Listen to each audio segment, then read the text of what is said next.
My name is Toni Lipsey, and I am a crochet designer.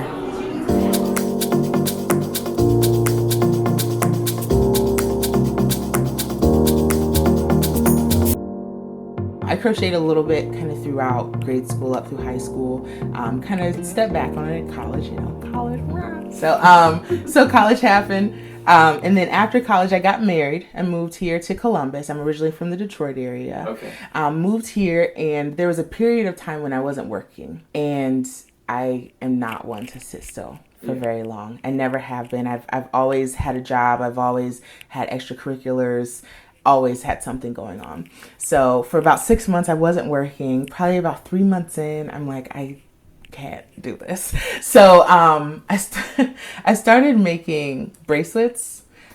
Decided that was not something I enjoy. So I went back to the craft store and I was like, well, I'll just walk around and let some inspiration happen. I ended up in the yarn aisle and I was like, oh, I recognize this. It's a crochet hook. I know what this is. So I grabbed that and I grabbed some yarn, and it was kind of, it's been a rocket ship from there. Like I started crocheting again when I was 21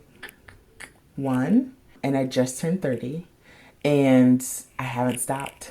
I can't tell you one single day in that 9 years that I have not worked with yarn for some reason. Every I day? kid you not, because I always did it for fun. Okay. But then when I started doing it for my business, it's been experimenting. It's been learning for myself, like learning new techniques.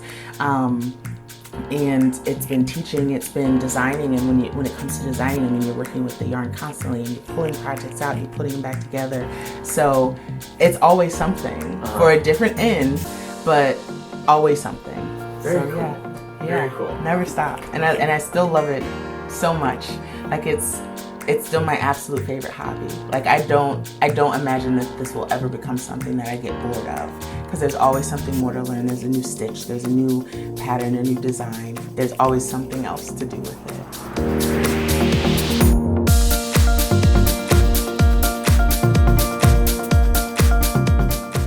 You've been doing this for 9 years, which is awesome. Yeah. What's something that you know now about the business or the craft that would have been helpful to have known when you were 21? Oh man. My main thing is, and it probably sums up most of that list, is just being patient with yourself. I think, especially now that, and maybe this is just my perception, with the speed at which people are opening Etsy shops and with Shopify, and everyone's got their own website, everyone's selling something, and that's great. But with the speed at which it's happening, it's easy to perceive that, my share of this is getting smaller and smaller by the day. And that's not really the case.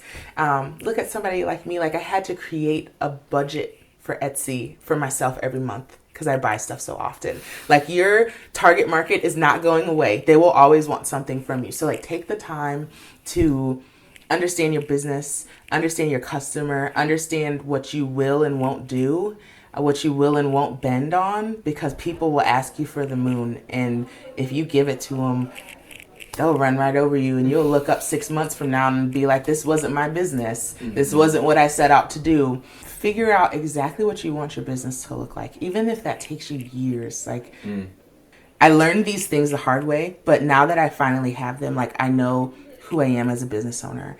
I know exactly what TL Yarn Crafts is, what it does, what it has to offer, who its customer is. So it's a business that I recognize and that I'm happy with. There was a short time when I was still trying to figure out what my business was, where sometimes I wasn't really looking forward to getting a message from somebody on Etsy or going to a certain craft show, because I was like, this just doesn't feel right. I used to get a lot of custom orders for baby things. I love babies. I love baby things. I don't love making baby things.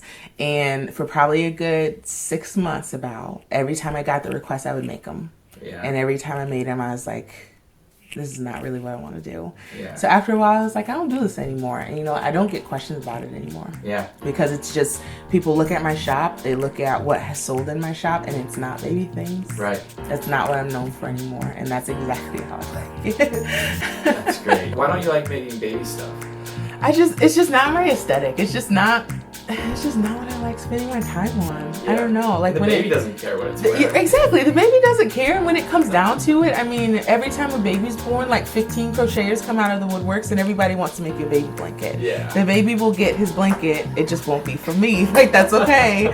So it's just, I mean, it's just not what I like to do. I mean, there's so many things that you can make with knitting and crochet. Like, I also don't like to make socks.